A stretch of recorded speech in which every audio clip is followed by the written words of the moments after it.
Intervention.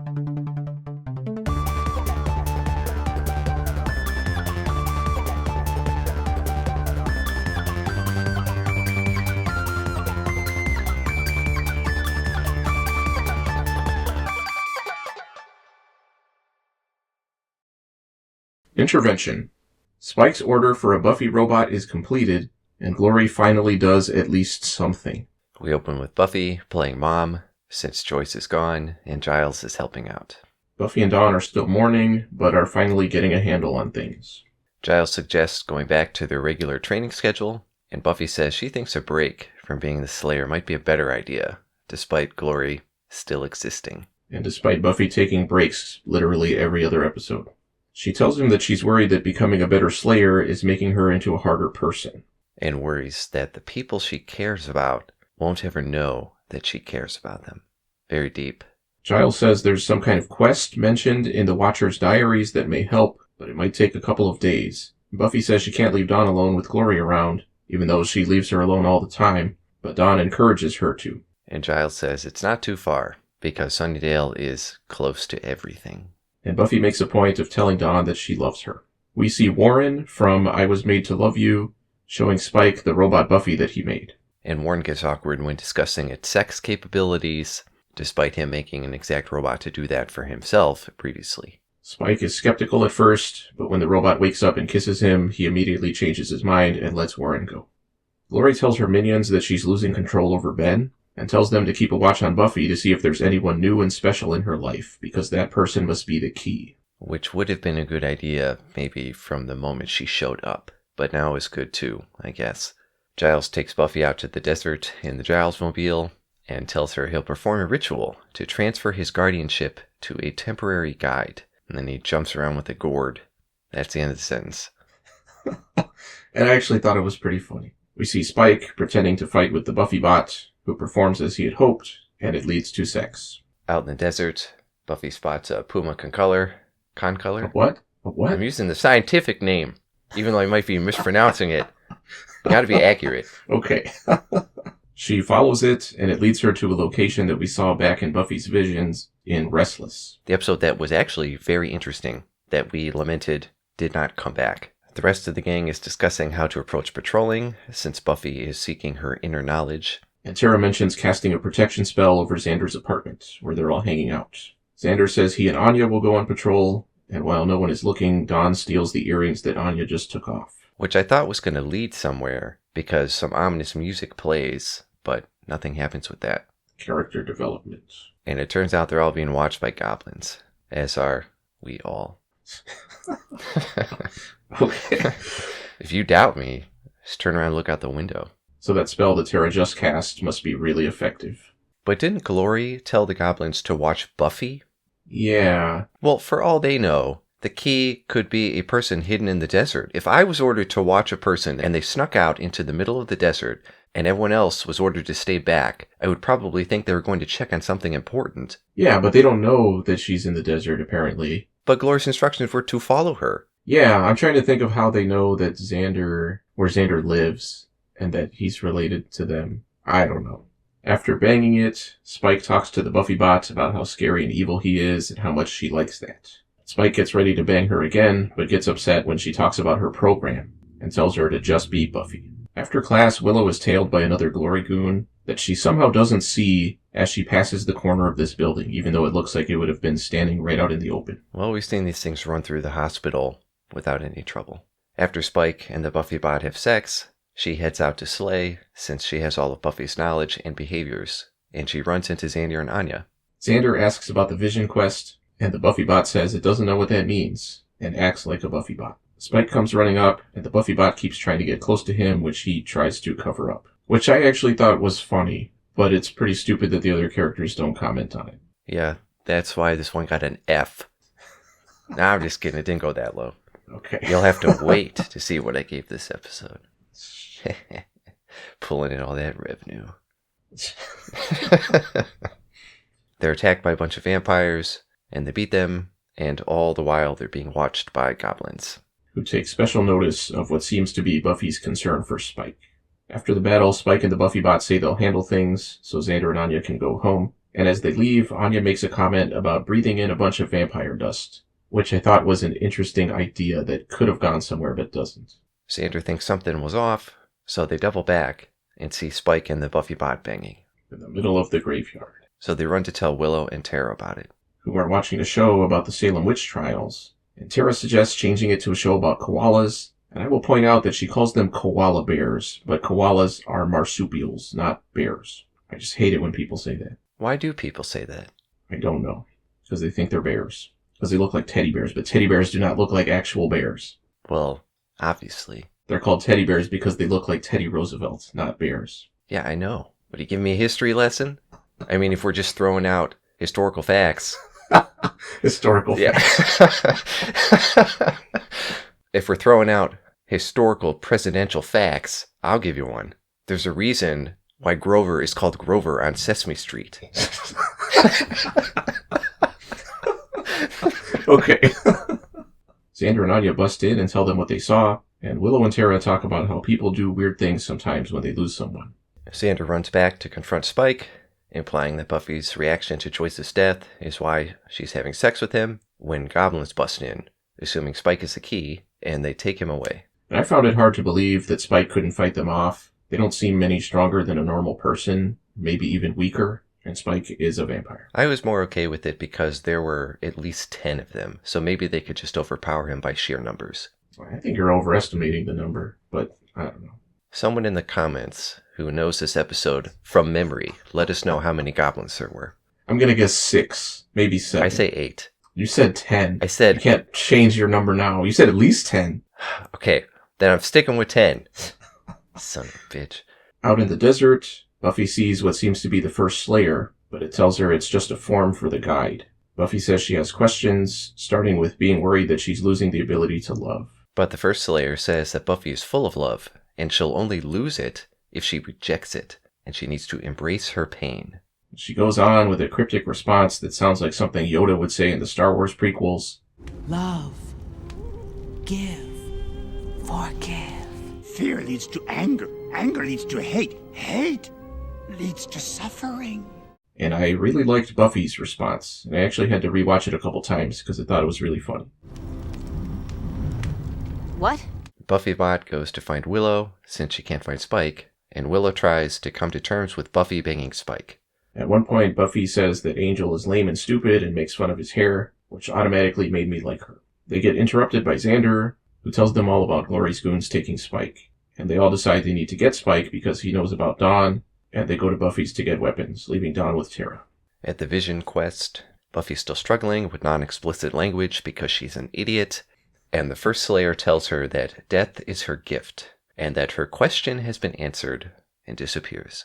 And I'm glad the whole thing didn't end with Buffy being given the ability to stop time and... travel to other dimensions. Yeah. The goblins deliver Spike to Glory, saying he's the key, but Glory says that can't be the case because the key must be pure and Spike is a vampire. And she says she can't even brainsuck him, which was quite convenient. So the goblins didn't know the key has to be pure? I mean, their whole shtick is they do everything for Glory, so you think they would know everything about that. Yeah, well, I also question why they're working for her in the first place, if she doesn't really treat them super well and they're kind of afraid and everything. I assume it's because they're afraid, but I don't know. Like, what do they get out of it, I guess is my question. Seems like they just like brown-nosing. Yeah, put the answer in the comments if there's an actual answer. Glory says if Buffy protects Spike, there must be a reason. So she starts digging into his abdomen with her finger. By the time the gang gets to Buffy's, it's full-on daytime, so clearly they're really good with time management. And Buffy apparently keeps her big chest of weapons right out in the open. It's a good thing nobody comes over to visit that doesn't already know about it. And Anya makes a comment that they should have guns, which I've only been saying for the last 700 episodes. I mean, they even killed the judge with a rocket launcher. And we've seen that Xander has a bunch of guns, right? Or he has at least one. I think he had more. Why don't they use those? The Buffy-bot keeps acting weird, and Anya says she should change into clothing more appropriate for fighting in. So I'm liking Anya more and more all the time. Once she's gone, the real Buffy enters, who talks like a human, yet these people cannot discern the difference between the two. They decide it's time for an intervention, and tell Buffy that having sex with Spike is messed up. Buffy is very confused when the Buffy-bot walks in, not having changed clothes. So what was she doing up there? And when the real Buffy finds out that Glory has Spike, she says they need to find him so she can kill him, since he knows Dawn is the key. And I expected Buffy saying that she had to kill Spike to lead to a fight between her and the Buffy-bot, but the Buffy-bot doesn't react. Well, yeah, that would take a lot of editing, writing, thinking, figuring things out, and effort. None of these are the show's strong points. Glory is torturing Spike for information about the key. Cutting him with a knife and asking him how many lights there are. And he reveals it's Bob Barker, which made me sad.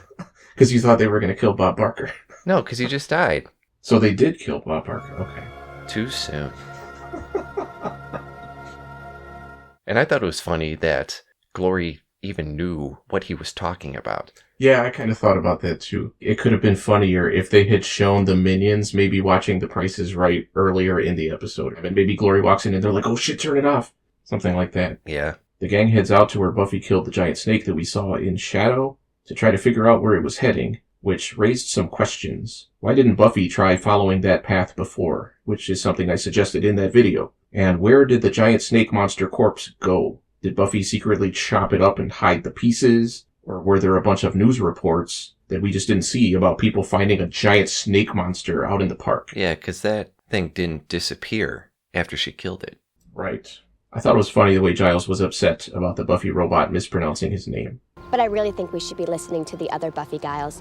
Giles, Spike didn't even bother to program my name properly. But I thought it was too much when the real Buffy made the same mistake. I thought that was funny too, but not realistic. Yeah, that's the definition of too much. I was okay with it. So they split up to look for clues. Glory's still torturing Spike, and he starts insulting her, calling her an idiot, and insulting her appearance, which makes her attack him, and it's so forceful, it knocks him out of his chains. So he limps away to the elevator. Even though it looked like the room that he was kicked into had windows, so he could have just jumped out the window. But he misses the elevator as it goes down and jumps down the shaft. But when the elevator gets to the bottom, there's no one waiting to get in, so who pushed the button? When the elevator reaches the ground floor, the gang busts in, and the goblins took the stairs, so they're there too. So it would have worked for Spike to just take the stairs. He was tired, though. It was one floor. Was it? I mean, it seemed like more than one floor. And I noticed that one of the goons looked familiar, and it turned out he's played by the annoying Tchotchke's employee from Office Space. There's a big fight, the goblins lose, and Glory's pissed that Spike got away. And the Buffy-bot gets damaged. So later, Willow was working on it, for some reason. Maybe to find out if it had any information, but it didn't seem like it did. Yeah, I kind of wondered what she was doing. I thought maybe just examining it. She's into, like, computers and shit, so I don't know. Yeah, but hardware and software are totally different. Maybe she's into both, I don't know. Don't be ridiculous. When Xander and Giles walk in, Buffy says she hopes they killed Spike, but they say they took him back to his crypt. So what's stopping the goblins from just going back there again? That is my next note. And still, what is stopping them from killing Spike? Why did they bother taking him back to his crypt? And when they say they didn't find out if he told Glory anything, Buffy says that if he did tell her, she and Dawn have to leave immediately. But it's not like anything's been stopping Glory from doing whatever she wanted this entire season, so why worry now? And if he did tell her, then Glory would be there already. I mean, realistically, but we've also seen that, again, she doesn't really do anything. Why did she let Spike leave when she kicked him away? Why didn't she go after him? Because the writers don't know what they're doing. Correct. Willow says she can fix the Buffy-bot, but Buffy frowns upon that suggestion. Xander points out that Spike got really beaten up, and now he's lost the robot Buffy, which gives Buffy an idea. She goes to Spike's crypt, pretending to be the Buffy-bot, and Spike tells her that Glory can never find out who the key is. Because it would destroy Buffy, and he couldn't live with that, even though he's undead. And she is moved that Spike would never tell Glory that Dawn is the key, and kisses him as thanks, which was just as asinine as the rest of the whole situation. She says the robot was gross and obscene, but she won't forget what he did to protect Dawn. Intervention. Overall? So Giles knew about this sacred place all along. Probably would have been helpful at earlier points. I can think of a few times where Buffy was in full panic mode about being the Slayer and what it meant for her life. And can she do this again if she wants? Not that it would help that much, since figurative language and riddles are not her strong suit. To be fair, I didn't know what the hell the thing meant either. Well, that's a discussion for another video. I mean, do you want to explain to us what the vision was telling I'm not her? doing your work for you. Okay. You're like the person that sits in meetings, and anytime anyone asks you a question, you say, "That's an interesting question," and then looks at someone else and goes, "What do you think about that?" That's a valid tactic, all right? And then when they answer, go, "Yeah, if everyone agrees, so do I." And what a weird combination to put this Vision Quest stuff in with the sex bot. It's reminiscent of earlier seasons where things were not well aligned or consistent in tone. And let's talk about this sex bot. I don't think this show has ever been more fan servicey than this episode. I mean, come on. It was absurd when it was first brought up. Spike's lust over Buffy to begin with is absurd. Did people really eat this shit up back in the day? Is this truly what they were asking for? Unfortunately, I'm betting it probably was. Ay.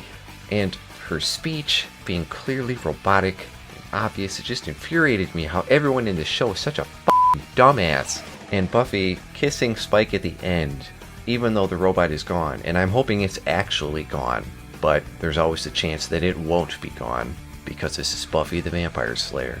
But her kissing him at the end is only going to keep leading him on to thinking he can pursue this romantic relationship. It's exhausting. The only actual thing that happened was that Glory took some action to try and find the key. And even though it failed, at least she did something. But again, what is stopping her from going back and torturing or outright killing Spike? Why don't they just kidnap everybody? Why are they so useless? Why isn't this season over yet? Obviously, this one gets a high grade. The only saving grace for me was Glory actually doing something. But everything else was so dumb. I gave it a D-. Wow. Okay. I know you're a big, huge fan of the Spike, Buffy love thing, and this sex bot. You've probably eaten that shit up with a spoon. Well, I gave it a B-. Gah! I thought this was a reasonably entertaining episode, even if a lot of things still didn't make sense. I thought Sarah Michelle Gellar did a great job playing both Buffys in this episode. We've seen that she can be a really good actress. She's just usually not given much to do. And this wasn't anything spectacular, but I thought it was effective on both sides, including her comedic timing and tone as regular Buffy, which I really liked in this episode. I would have liked more explanation on Buffy's Vision Quest or whatever, which I'm assuming is setting up something for later, but in this episode, it felt pretty glossed over for them driving out to the desert and staying there for 2 days or whatever. We didn't even see Giles and Buffy discussing it or anything, which I'm hoping will happen next episode at least. I'm glad Glory did something, even if she still didn't handle things in a way that made sense, and I can already imagine people typing out, "Well, she's crazy, what do you expect?" But that's not a good excuse. We've seen that she does have goals and is capable of reaching them and can give instructions. She just doesn't sometimes, because that wouldn't be convenient for the writers. We saw Dawn steal some earrings, which I thought was going to relate to Willow and Tara, saying that people do weird things when they lose loved ones. Tara said something about staying out all night or something, and maybe that'll come up later, but I just imagine it turning out to be a really dumb subplot. I mean, yeah, that could be true. Maybe Dawn will just start stealing a bunch of stuff all the time. I could see that. I mean, you're saying that like that's just an acceptable development. Well, people do weird things in traumatic situations. That could be some coping mechanism she has. Quit trying to justify it. You're trying to justify the sex robot, man. That doesn't need justification. Why do you think I'm moving to Japan? Your body pillow isn't good enough anymore. It only goes so far. I don't even know what that means. I don't know how much I want to... Okay, that is not why I'm moving to Japan, to be clear. I read some story of this dude, I think had legally married a virtual Yeah, I remember thing, seeing something about that. but it doesn't work anymore because they stopped supporting the software. Oh, damn. Well, there goes my dream. Okay. Why can't they recruit Warren to make an army of really strong robots? I think I said that in that other episode, but now that Buffy has done it, it would make more sense for them to say, hey, this actually kind of works and helps in a fight a lot. Let's go do that. And he apparently has all the resources to do all of this. Yeah, in the background of just like 2 episodes. Xander was annoying as usual, and Anya was a highlight as usual. I did like how many callbacks there were to previous episodes. It's good to see that level of continuity, but it also shows how the Glory plot hasn't really changed since the time that she sent out a giant snake monster, because it's still in the same place. Spike played a big part here, and it still doesn't make sense that they didn't kill him, but I didn't mind the way the episode ended. It played out in a much more effective way than I would have expected, but I did think Buffy kissing him was a bit much. You used the word fan service, and I actually also had that in my notes here. That seemed like fan service more than actually making sense for Buffy's character. But overall, I do feel that the season has gotten a bit better. How many episodes left? Maybe just 4 episodes. Okay, so we're actually gonna have things happen. Let's hope.